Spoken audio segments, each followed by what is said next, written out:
Hey everybody, it's me, Bob Harris, Senior Editor, FootballDiehards.com. Here to do a special Saturday injury review, preview, update, overview thing. Thing we like to do to get you up to speed on all the injury situations you need to know about as you're setting lineups. As I speak, the Saints and Alvin Kamara in particular has scored his 5th touchdown, and they're running away from the Minnesota Vikings, literally, in New Orleans. And so then on Saturday, we have 3 games, a triple header. The early game, 1 p.m. kickoff, will be the Buccaneers at the Detroit Lions. 4:15 kickoff will be the Arizona Cardinals hosting the San Francisco 49ers. They all play in Arizona right now, both those teams. So home away from home for the San Francisco team. And then the Saturday night game will be the Miami Dolphins at the Las Vegas Raiders. So a lot going on in these games, playoff implications for some of these teams. In particular, so we'll start it off with the early afternoon game, and worth noting is the Detroit Lions. They're having issues with their coaching staff, right? COVID problems, so they'll basically have their 3rd head coach of the season in receivers coach Robert Prince. Interim coach Daryl Bevell, who replaced Matt Patricia when he was fired, is on the COVID. All these are COVID-related issues, right? Not that they tested positive, but they were close contacts. No Daryl Bevell, so Robert Prince will be the head coach. He's been around the team for quite some time. His quarterback coach, Sean Ryan, will call the plays. First time he's done that. Defensive coordinator Corey Undlin is out as well. And defensive line coach, defensive backfields coach, etc. So assistant head coach, assistant research analysis coach, Evan Rothstein will be the defensive play caller. So that's on top of their other issues. No Kenny Golladay, of course, for the Lions. Matthew Stafford listed as questionable. He'll be playing through the same rib injury he played through last week. Expect him to do that, right? That seems like a reasonable expectation. Pretty tough matchup the Buccaneers can be for DeAndre Swift in particular, but just in general. So for the Tampa Bay Buccaneers, no Ronald Jones again this week. He's still on the COVID reserve list. Won't come off in time to play in this game. Leonard Fournette will get the start in a great matchup. Great matchup for all involved. Tom Brady, the receiving core from Mike Evans, Chris Godwin, Antonio Brown, even Scotty Miller if he got some time, Rob Gronkowski. So great matchup there. No other injury issues aside from maybe Carlton Davis on the defensive backfield, but not our concern of fantasy players unless you want to play Marvin Jones and hope he can gain a little purchase there. For San Francisco, a lot going on, kids.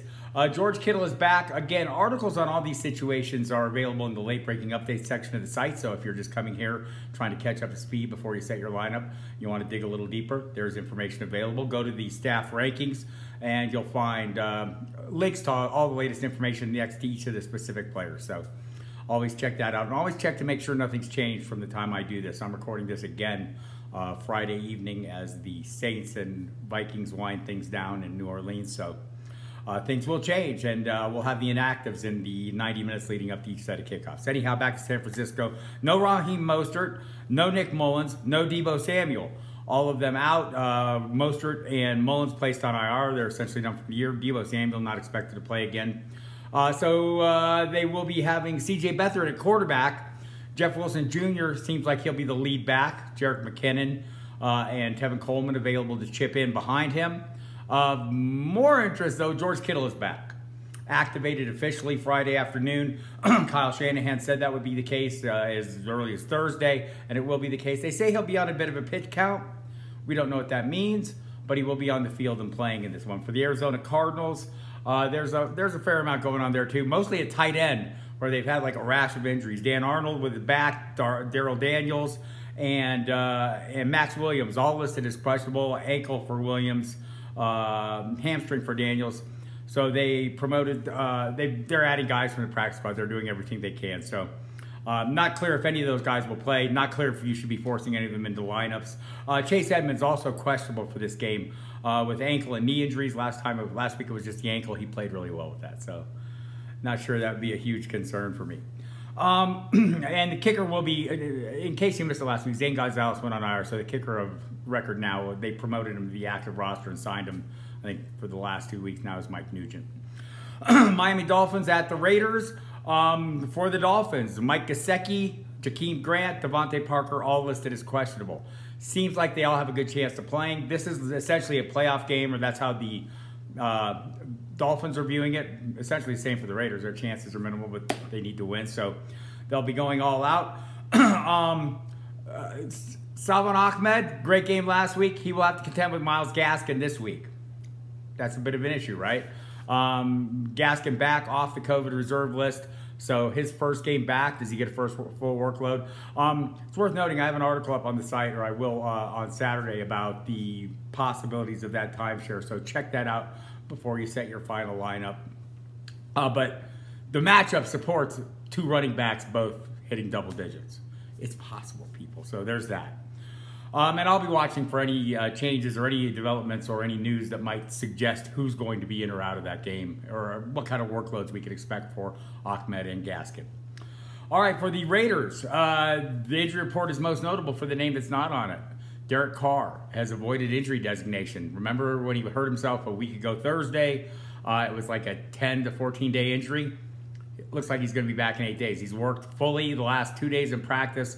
John Gruden isn't naming his starter. Marcus Mariota standing by as needed. My guess is it'll be Carr if at all possible, and it seems like it's likely that it will be. And Henry Ruggs III is off the COVID reserve list and will return to the lineup for this one. So tough matchup for the Raiders. Josh Jacobs pushing for 1,000 yards. And, so there are some things to play for here for all teams involved, essentially except the Lions, who have nothing to play for and no coaches to play for. Matt Stafford, by the way, says, you know, it's kind of on the team and they kind of know what the game plan is and it's on the players to execute and not so much to taking a little heat off the coaches. But anyhow, there you have it. I'll be back Saturday after the start of the third game with a Sunday injury review, preview, update, overview thing. So look forward to that, and good luck in your games, and may all your running backs be Alvin Kamara and score 5 touchdowns. Last I checked. All right, good luck, everybody. See you tomorrow.